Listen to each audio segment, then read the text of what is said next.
Budget సమావేశాల్లో భాగంగా ఆంధ్రప్రదేశ్ శాసన మండలిలో కీలక చర్చ అయితే నడుస్తోంది. అయితే కల్తీ నెయ్యి వ్యవహారానికి సంబంధించి జరిగిన చర్చలో, అసలు లఘు చర్చలో ఏం జరిగింది అనేది, అసలు దాన్ని ప్రస్తావించడానికే సిద్ధంగా లేదు వైఎస్ఆర్సీపీ, దాన్ని స్కిప్ చేసే ప్రయత్నం చేసిందనేది ఒకటి. అదే నేపథ్యంలో రికార్డులు తారుమారు చేశారు, ప్రధానంగా కొన్ని డిజిటల్ రికార్డులు కూడా ధ్వంసం చేశారట. ఈ సందర్భంలో మరొక అంశం ఏంటి అంటే మత ప్రస్తావన తీసుకురావడం. జగన్మోహన్ రెడ్డి క్రిస్టియన్ను, లేదంటే అక్కడ చైర్మన్గా ఉన్న మోషన్ రాజు, మీరిద్దరూ ఒకటే, అందుకే హిందూ సమాజం మీద మీరు ఈ తరహా దాడులు చేస్తున్నారంటే అచ్చెన్నాయుడు చేసిన కీలక వ్యాఖ్యలు మండల్లో అవసరమా అనేది కూడా, వీటన్నిటి మీద చర్చించే ప్రయత్నం చేద్దాం. సార్, అసలు లఘు చర్చ పేరుతో కల్తీ నెయ్యి వ్యవహారానికి సంబంధించి నిజంగా దాని మీదే ఫుల్గా ఫోకస్ చేశారా, లేదు అనవసరమైన రాద్ధాంతమైనా జరిగింది అనుకోవాలి? అంటే బేసిక్గా ఒకటి, విపక్షం తను అసెంబ్లీలో చేయలేకపోయిన పనిని మండల్లో చేయగలిగింది, సక్సెస్ అయింది. సోషల్ మీడియాలో జరిగినటువంటి చర్చ చాలా పెద్ద ఎత్తున జరిగింది. కానీ సోషల్ మీడియా కాకుండా పేపర్కో టీవీకో ఇన్ఫ్లుయెన్స్ అయ్యేటటువంటి వాళ్ళు ఎవరన్నా ఉంటే వాళ్ళకి తగినటువంటిది, లేదా ఒక చట్టబద్ధమైన రాజ్యాంగబద్ధమైన వ్యవస్థలో మాట్లాడటం. అందులో వీళ్ళకి ఆ ఇందాపూర్ డైరీ గురించి మాట్లాడగలిగారు. అట్లాగే హెరిటేజ్, అంటే చంద్రబాబు నాయుడు గారు ఇంతకుముందు మొన్న అసెంబ్లీలో చెప్పుకొచ్చింది, మా హెరిటేజ్ అసలు ఎప్పుడు వీటిలో పాల్గొదు, ప్రభుత్వ కార్యకలాపాలకు పాల్గొదు అని చెప్పారు. ఇంతకుముందు మజ్జిగ ప్యాకెట్ హెరిటేజ్ తరపున ఇచ్చినవి, లేకపోతే తిరుమలకి పాలపొడి సప్లై చేసినటువంటి వాటిని, ఇవన్నిటి కూడా అందులో ప్రస్తావించడానికి వీళ్ళకి కుదిరింది. దానికి ఆన్సర్ అక్కడ చేయలేకపోయారు కదా అసెంబ్లీకి, వీళ్ళు వెళ్ళాలి 11 మంది కూడా. కాబట్టి మండల్లో అదంతా ఎక్స్ప్లెయిన్ చేసుకొచ్చారు. అట్లాగే ఇందాపూర్ అనేటటువంటిది మొదట హెరిటేజ్ ఉత్పత్తిదారు అని చెప్పి, ఆ తర్వాతన సోషల్ మీడియాలో వైరల్ అయ్యాక దాన్ని ప్రొడ్యూసర్ అని మార్చినటువంటి ఉదంతాలని వాళ్ళు అక్కడ అసెంబ్లీ మండల్లో ప్రస్తావించి నిలదీయడానికి అవకాశం ఏర్పడింది. దానికి తోడు ఏదైతే జంతు కొవ్వు అని ఎట్లా అబద్ధాలు చెప్పారని అడగటానికి కుదిరింది. అప్పుడు వీళ్ళు ఆన్సర్ చేసుకొచ్చారు. నెంబర్ 1, అక్కడ జంతు కొవ్వు అని మా చంద్రబాబు గారు ఊరికినే చెప్పలేదు, ఎన్డీడీబీ నివేదిక వస్తే చెప్పారు అన్నట్టు. అక్కడ వైసీపీ ఏం చేయాలా, వ్యూహాత్మకంగా విఫలమైంది. మరి అప్పుడు ఆ సదరు సంస్థ మీద చర్య తీసుకోవాలి కదా, లేదా ఒక నివేదిక వచ్చినప్పుడు దాన్ని క్రాస్ చెక్ చేయాలి కదా. ఇన్ని కోట్ల మంది భక్తుల మనోభావాలు ముడిపడి ఉన్న అంశం మీద నువ్వు ఎట్టా చెప్తావు? అట్లాగే ఒక్క నివేదిక వచ్చింది, అది అవునా కాదని క్రాస్ చెక్ చేసుకొని వాళ్ళే చెప్తున్నారు ఆ సదరు సంస్థే. కానీ నువ్వు మాత్రం డైరెక్ట్గా జనం ముందు మాట్లాడేసి ఇది ఎట్లా అన్నది రైట్ చేయకుండా, వీళ్ళు రైట్ చేస్తాం ప్రారంభించగానే వాళ్ళు ట్రాప్ వేసారు. ట్రాప్లో పడిపోయింది వైసీపీ. అచ్చెన్నాయుడు వచ్చేసేసి, అందుకని Atchannaidu man of the match అని చెప్పి పొగిడారంటూ ఆంధ్రజ్యోతిలో రాసుకొచ్చారు. అంటే అర్థం ఏంటి, అక్కడ డైవర్ట్ చేయగలిగాడు అతను. ఏమని, ఆ క్రిస్టియన్ అనే పదం వాడి మీరందరు క్రిస్టియన్స్, మీరందరూ అట్లా. అలాగని జెరూసలేంకి డబ్బులు ఇవ్వడం మానేశారు, చర్చిలకి డబ్బులు ఇవ్వడం మానేశారు, పాస్టర్లకు డబ్బులు ఇవ్వడం మానేశారు వీళ్ళు. మరి క్రిస్టియన్ అన్నారు అంటే క్రిస్టియన్స్కి చేసే మేలేమో ఇటు పక్కన చేస్తూ, రెండో వైపున వీళ్ళని ఆ క్రిస్టియన్ అనే కాబట్టి హిందువులు అందరూ మాత్రం వాళ్ళని వ్యతిరేకించాలి, ద్వేషించాలి అనేటువంటి ఒక ఎత్తుగాడు అనమాట. అది హిందూ వ్యతిరేకంగా ముద్ర, అది అందులో భాగంగా అక్కడ ముద్ర వేయడం కాదు. అక్కడ పాయింట్ ఏంటంటే డైవర్ట్ అవ్వదు. టాపిక్ చూడండి, వెంటనే డైవర్ట్ అయిపోయి అసలు పాయింట్ పక్క వెళ్ళిపోయి క్షమాపణ చెప్పాలని డిమాండ్ చేస్తా కూర్చున్నారు వీళ్ళంతా. దాదాపు 2 గంటల పాటు ఇష్యూ డైవర్ట్ అయిపోయింది కదా. అది అచ్చెన్నాయుడు రాజకీయ వ్యూహం. అందుకని అది అయిపోయాక నువ్వు సక్సెస్ఫుల్ అని చెప్పేసి మ్యాన్ ఆఫ్ ద మ్యాచ్ అని చెప్పేసి పయ్యావులు కేసి వీళ్ళందరూ ప్రశంసించారు. అక్కడ ఏదైనా ఇష్యూని డైవర్షన్ చేసేవాళ్ళు కొంతమందిని పెడతారు వాళ్ళు, లేదా వాళ్లే వచ్చి తమ ప్రతిభను ప్రదర్శిస్తారు. ఆ డైవర్షన్ ట్రాప్లో పడింది ఇక్కడ. ఆ తర్వాత మాట్లాడినటువంటి వాటిలో డిఫెన్స్ చేసుకోవడం అయిపోయింది వీళ్ళది. ఫస్ట్ అఫెన్సివ్లో వెళ్ళింది, అక్కడ దాన్ని డైవర్ట్ చేయడంలో సక్సెస్ అయ్యారు. ఇదే రాజకీయ వ్యూహం. మండల్లో బొత్స సత్యనారాయణ మరి ఏమయ్యారో తెలియలేదు. నేను బొత్స సత్యనారాయణ మాట్లాడారు కదా అట్లాంటి వాటి మీద డీటెయిల్గా మాట్లాడగలుగుతాడు పెద్దరికంగా. అక్కడ ఆయన మరి మొహమాట పడ్డాడు, లేకపోతే భయపడ్డాడా దేవుడి విషయంలో మనం ఎందుకు మాట్లాడడం అనేసి.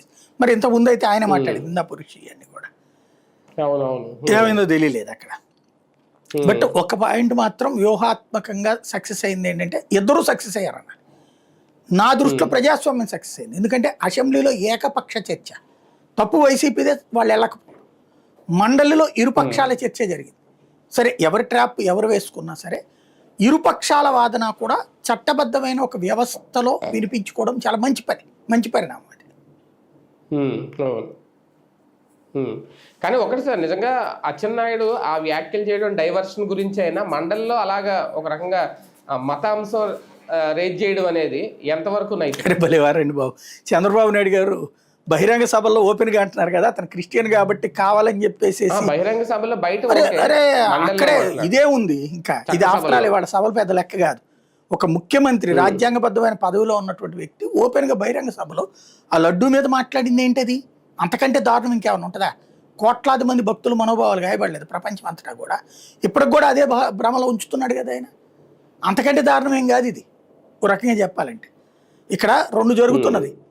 క్రిస్టియన్ అన్నటువంటిది జగన్ని విమర్శించడం కాదు, క్రిస్టియన్స్ కోరుకున్న చేసి పెట్టేశారు వీళ్ళు.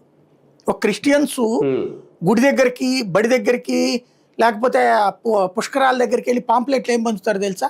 హిందుత్వం అనేది ఒక పెద్ద బూతు, అదేమీ లేదు, ఆ మురికి నీళ్లలో మునిగితే పాడైపోతారు, లేకపోతే దేవుడి దగ్గరికి వెళ్తే ఏం లేదు, ముక్కోడి దేవతలు ఎక్కడన్నా ఉంటారా, ఇట్లాంటి పాంప్లెట్లు పంచేవాడు.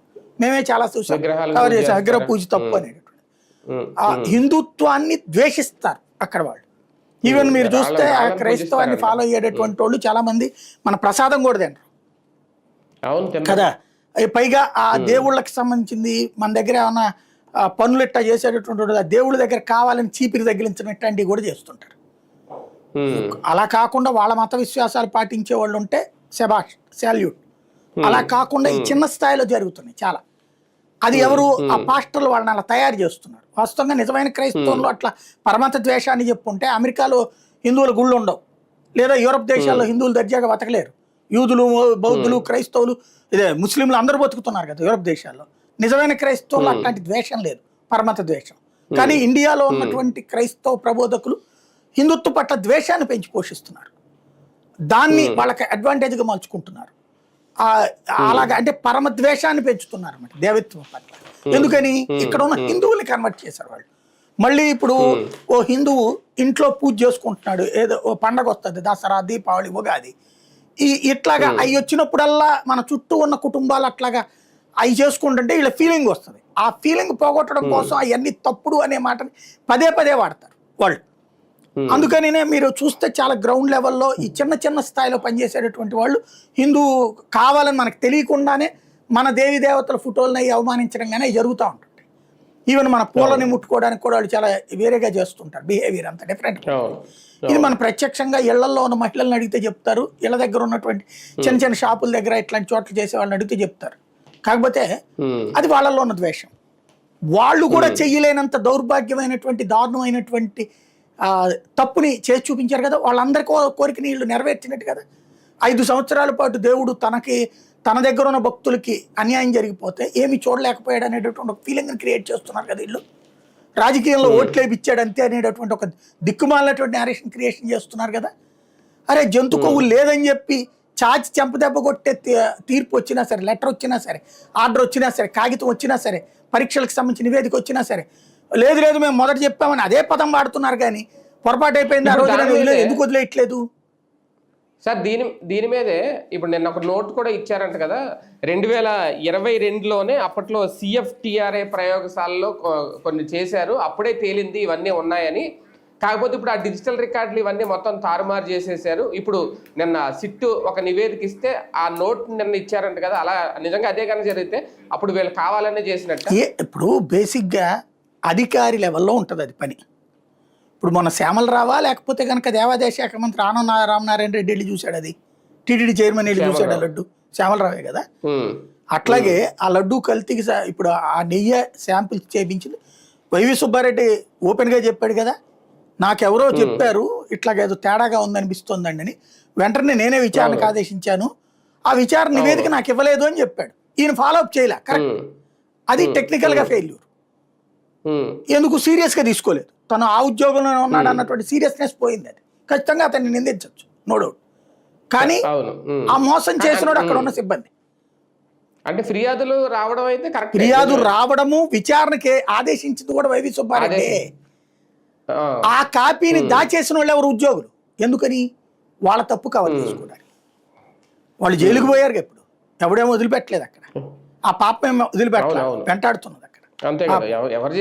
ఖచ్చితంగా అది ఉద్యోగులు చేసిన తప్పుల్ని రాజకీయాల వైపు రుద్దుతున్నాం మనం ఇక్కడ. ఖచ్చితంగా ఇప్పుడు మొన్న ఇదే ఉంది లడ్డూదే. వీళ్ళు ఏం ప్రూవ్ చేస్తున్నారు? ఎంతసేపటికి వాళ్ళు ఇచ్చిన రిపోర్ట్ ఎప్పటి లడ్డు, ఎప్పటిది టెస్ట్ చేసింది? నూనె నెయ్యి వీళ్ళు వచ్చాక టెస్ట్ చేసింది. వీళ్ళు వచ్చాక టెస్ట్ చేసింది దాంట్లో దొరికిన శాంపుల్ తీసుకెళ్ళి 5 ఏళ్ళని ఎవరు జడ్జిమెంట్ ఇస్తున్నాడు? సుప్రీంకోర్టు అడిగింది కదా ముక్క. దానికి సిబిఐ చేసిన విచారణ ఏంటి? వాళ్ళ దగ్గర పాలు లేవు ఆ కంపెనీలు, అంతేగాని ఆ కంపెనీలన్నింటినీ నెయ్యిని తయారు చేస్తున్నాయి చెప్పలా. పాలు లేవు వాళ్ళ దగ్గర, కెమికల్స్ వాళ్ళ దగ్గర ఉన్నాయి కాబట్టి దాంతో చేసి ఉండొచ్చేమో అనుమానం. చేసి ప్రూవ్ చేయకుండా ఎట్లా చెప్తాడు సిబిఐ అయినా? అదే కదా తేలంది. ఇప్పుడు ఈ పదార్థాలు తిరిగిదిగో ఇప్పుడు నిన్న దొరికింది హైదరాబాద్లో నెయ్యి ఒకటి, కల్తీ నెయ్యి 450 కిలోలు నెయ్యి దొరికింది. అదేదో డైరీ పేరుతో జరిగింది. ఏంటి అంటాడు, డాల్డా ప్లస్ ఇంకో కొన్ని రకాలు కలిపి చేస్తున్నాడు. ఇలా కలిపి చెయ్యొచ్చు. లేదు మొన్న కల్తీ పాలు, రాజమండ్రి దగ్గరది కల్తీ పాలు కాదు వాస్తవంగా, మామూలు పాలల్లో అదేదో కలిసింది, ఏదేది మిషన్ కేసిన మెటీరియల్ కలిసి పాడైంది. అంతేగాని అది కల్తీ కాదు. కల్తీ పాలు అంటే మొన్న మధ్యన హైదరాబాద్ లో పట్టుకున్నారు. అదేది యూరియా ఇంకోటి రకాల కలిపి తయారు చేసేది. అట్లాగా కలిపి చేసి చూపించగలగాలి వీళ్ళు. ఎందుకంటే పామాయిలు, యాసిడ్, బాత్రూమ్ యాసిడ్, జంతు కొవ్వు ఇవన్నీ కలిపి తయారు చేసి వీళ్ళు చూపెట్టగలిగితే అప్పుడు కరెక్ట్ అవుతుంది. లేదంటే ఊహాజనిత ఆరోపణే కదా ఎప్పటికీ కూడా. కానీ 20 కోట్ల లడ్డూలు, ఇప్పుడు ఒక కల్తీ చిన్న తేడా వస్తే కడుపు నొప్పి వచ్చి గిలగిల్లాడతాం మనం, ప్రాణాలే కోల్పోయారు మొన్న. అక్కడైనా పాలకు అదే జరిగింది కల్తీకి. అట్లాంటిది కల్తీ జరిగిపోయి 20 కోట్ల లడ్డూలు తిని జనాలకి ఏమీ కాలేదు అంటే అది భగవంతుడు ఇది భగవంతుడు దయ అంటే భగవంతుడు మరి దయ చూపెట్టాడు. ఇంత మహిమ చూపెట్టినప్పుడు మరి మీరెందుకు నోరు మాట్లాడుతున్నారు ఇక? కాబట్టి ఇక్కడ ఒక సెంటిమెంట్ని, హిందువుల సెంటిమెంట్ని హట్టు చేస్తూ భగవంతుడికి ద్రోహం, ఇంతకంటే ద్రోహం ఇంకెవడు చేయలేడు. క్రిస్టియన్స్, ముస్లిమ్స్ కూడా చేయలే, నాస్తికులు, హేతువాదులు కూడా చేయలే. దేవదేవుడికి సంబంధించినటువంటి అంశంలో సాధారణంగా ఇప్పుడు మీరు గుడికి వెళ్తారు, కొబ్బరికాయ కొనుక్కుని వెళ్తారు, ఆ కొబ్బరికాయని కొట్టారు, అది కుళ్ళుద్ది, ఏం సెంటిమెంట్ ఫీల్ అవుతాం మనం? మనకేదో అన్యాయం అన్నది ఫీల్ అవుతాం. అప్పుడు పంతులు గారు ఏమని చెబుతారు, మీ దిష్టి అంతా పోయిందయ్యా అంటాడు. అంటే మీకు దాన్ని పాజిటివ్ వైపుకి మలిచే ప్రయత్నం చేస్తాడు. అప్పుడు మీరు ఏం చేయాలి లెక్క ప్రకారం అయితే కనుక, ఇప్పుడు ఈ లెక్క ప్రకారం అయితే ఆ షాపు వాళ్ళు మీ మనోభావాలు దెబ్బతీశారు, దాంట్లో కుట్ర చేశారని జైల్లో పెట్టాలి అమ్మినోడిని. ఆ అమ్మిన షాప్ అతను ఏం చేయాలి, తనకు అమ్మిన హోల్సేలర్ మీద కేసు పెట్టాలి. ఆ హోల్సేలర్ ఏం చేయాలి, రైతు మీద కేసు పెట్టాలి, రైతు ప్రకృతి మీద కేసు పెట్టాలి. ఇంతే కదా వ్యవహారం. కల్తీ అది ఇదైతే గనక ఇక్కడ ప్రాక్టికల్ పాయింట్ ఏంటి మీరు చేయాల్సినటువంటి, అంటే నేను అనేది భక్తుడి ఫీల్ అక్కడ ముఖ్యం. ఏ భక్తుడు మన ఇంట్లో గవక్కన ప్రసాదం లేదని పడిందంటే తీసి పక్కన పడేస్తాం బేసిక్గా. అక్కడ శ్రీ వైష్ణవులు, లడ్డూలు తయారు చేసిన బ్రాహ్మణ సామాజిక వర్గానికి సంబంధించిన వాళ్ళందరూ ఇప్పుడు ఏం చేసినట్టు, లేని నెయ్యితో లడ్డూలు చేసినట్ట, బాత్రూమ్ యాసిడ్ అక్కడ పెట్టుకుని చేసినట్ట. లేదు అంటే నువ్వు ఇవన్నీ సృష్టించి చూపించాలి. నెయ్యి ఎట్టాగ వస్తుంది, అది నెయ్యి వాసన ఎట్ట వస్తుంది బేసిక్గా. కామన్ సెన్స్ కదా. నెయ్యి ఇప్పుడు మనకి ఇదివరకటి రోజుల్లో మా ఇళ్లల్లో ఈ చిలికి మజ్జిగ తీసేవాళ్ళు, మజ్జిగ పోసుకునేవాళ్ళు అన్నంలో. మేము చిన్నప్పుడు అంతా మజ్జిగ చిలికి పోసుకునేదే. ఆ వెన్న వచ్చేది చివరిన కవ్వం ఒక పక్కగా పెట్టి చిలకాలి, చిలికితే వెన్న లైట్గా వస్తుంది. మంచి పాలు అయితే ఎక్కువ వెన్న వస్తుంది. ఆ వెన్న అంతా తీసి పక్కన పెట్టడం, లేదంటే అదేది పాల మీద మేగడ, పెరుగు మీద మేగడ తీసి ఇవన్నీ కలిపి చిలికేవాళ్ళం. తర్వాత దాని నుంచి వారానికి ఒకసారి తీసి వెన్న తీసి ఆ వెన్నని పొయ్యి మీద పెడితే ఆ వాసన చుట్టుపక్కల వాళ్ళందరికి వచ్చేది. ఏమక్కాయి వాళ్ళు నువ్వు చేస్తున్నావా అని చుట్టుపక్కల వాళ్ళందరూ వచ్చి అడిగేవాళ్ళు. మాకు ఈ సున్నుండలు చేసుకునేటప్పుడు, లేకపోతే ఇంట్లో నెయ్యి అయిపోయినప్పుడు అట్లా చేసుకునేవాళ్ళం చిన్నప్పుడు. అదేం పెద్ద కిలోలు రాదు, కొంచెం కొంచెమే వస్తుంది నెయ్యి. ఆ కింద గీక్కోవడానికి ఉంటుంది, అదేదో ఎర్రగా గోదావరి అనేవాళ్ళం. అది తినేసి సంతృప్తి పడిపోయేవాళ్ళం. అలాగా నెయ్యి అనేటటువంటి దాంట్లో వాసన వచ్చేది. ఇవాళ రోజున మీరు ఈ డైరీల నెయ్యి తీసుకెళ్ళి కరగబెట్టండి వాసన ఏమైనా వస్తుంది చూడండి. ఈ డైరీలో వెన్న తీసుకెళ్ళి కరగబెట్టండి వాసన ఏమైనా వస్తుంది చూడండి. అద్భుతమైన వాసన ఏం రావట్లా.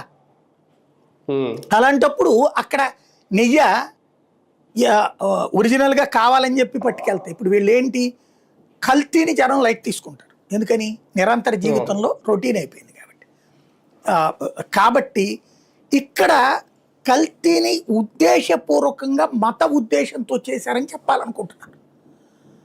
అది వెంకటేశ్వర స్వామి మీద విశ్వాసం కోల్పోయేందుకు కోసం కావాలని నెయ్యిని కల్తీ చేశారని చెప్పాలనుకుంటున్నారు. అది సిబిఐ చెప్పట్లా, వీళ్ళు కోరుకున్నట్టు. సిబిఐ సిట్ ఇచ్చిన నివేదిక ఇచ్చిందంట కదా నిన్న. ఈయన లోకేష్ గారు కూడా అదే ప్రస్తావించారు. అసలు మా కుటుంబానికే దేవుడు అంటే చాలా అది వేరు ఇది వేరు. మీరెవరు మాట్లాడారు? సిట్ నివేదికలో ఇది ఉందా? జగన్మోహన్ రెడ్డి గానీ ఏమన్నా? జగన్మోహన్ రెడ్డి అని కాదు, కల్తీ జరిగిన దాంట్లో నేను చెప్పేది ఇదే. కల్తీకి ఏంటి, ఇట్లాగ మీరు తెచ్చిన ట్యాంకర్లు వెనక్కి వెళ్ళిపోయి మళ్ళీ వెనక్కి వచ్చినాయి, అవి కలిపారు. కలిపిన మాట వాస్తవం ఈ ప్రభుత్వం అదేలింది 4 ట్యాంకర్లు. అంతకు ముందు జగన్ టైంలోది వాడు ఏం టెస్ట్ చేయాలి? కాబట్టి ఏం చేశాడు, ఆ సదరు సప్లై చేసిన కంపెనీల దగ్గరికి వెళ్తే ఆ కంపెనీలు పెద్ద పెద్ద ఉత్పత్తిదారులు కాదు, వాళ్ళ దగ్గర గేదెలు లేవు, పాలు కొనుక్కు రాలేదు. కాబట్టి ఏయన్నా వాళ్ళు కొన్న లెడ్జర్లు చూస్తే పామాయిల్ కొని ఉన్నారు, లేకపోతే ఇంకోటి కొనుక్కున్నారు. వీళ్ళు బాత్రూమ్ యాసిడ్ అంటున్నారే, అదేదో కొంచెం వివరంగా కూడా చెప్పారు పాపం వాళ్ళు సోషల్ మీడియా వాళ్ళు. మామూలుగా మనం ఇంట్లోనో కడగడానికో తొడవడానికో ఇంత యాసిడ్ వాడతాం, కానీ వాళ్ళ దగ్గర ఇన్ని టన్నులు ఉంది అని. విషయం ఏంటంటే అందులో ఒక కంపెనీ వాడు బాత్రూమ్ యాసిడ్ అమ్మే కంపెనీ వాడు. ఈ వ్యాపారంతో పాటు అది కూడా ఉంది, పామాయిల్ అమ్మే కంపెనీ కూడా ఉంది అక్కడ బేసిక్గా. కాబట్టి ఒక వేగ్ స్టేట్మెంట్తో నడుస్తున్న ఒక దేవుడి విషయంలో మనం ఎంత జాగ్రత్తగా మాట్లాడాలని కాకుండా, విశ్వాసాన్ని కాపాడడం కాకుండా, మన నాయకుడి మీద విశ్వాసం చూపించడానికి దేవుడి మీద విశ్వాసాన్ని చెడగొట్టుకుంటున్నాం. నేనేమంటానంటే వెంకటేశ్వర స్వామి దగ్గర తప్పు చేయగలిగితే, పొరపాటున జరిగితే తప్పు ఉంటుంది, బట్ దానికి కూడా శిక్ష ఉంటుంది. స్వామివారు తెలిసి నీవు తప్పు చేస్తే తెలియక జరిగితే పశ్చాత్తాపం వ్యక్తం చేయాలి స్వామివారి దగ్గర, చెంపలు కొట్టుకోవాలి. అది వదిలేసేసి తెలిసి తప్పు చేస్తే నాశనం అవుతాడు ఖచ్చితంగా. రాజకీయాల్లో ఎన్నికల్లో ఓట్లేసి గెలిపించడం ఓడించడం కాదు స్వామివారు చేసేది. అదేం జరుగుతుందో అక్కడ ఉన్న ప్రతి ఒక్కరికి, నాలాంటి భక్తుడికి బాగా తెలుసు. అక్కడ చూసాం అట్లాగ అన్యాయం చేయాలనుకున్న వాళ్ళు అన్యాయమైన వాళ్ళని, అలాగే మంచి చేసినట్టు ఇప్పుడు నాలాంటి వాళ్ళని అది భగవంతుడు ఆశీర్వాదంతో ముందుకొచ్చి ఎదగలిగాం.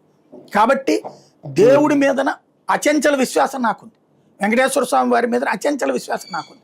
రాజకీయాల కోసం అక్కడ ఏదో చేస్తారని నేను అనుకోను, లేదా అన్యమతస్తులు అక్కడ ఏదో చేయగలుగుతాడని నేను అనుకోను.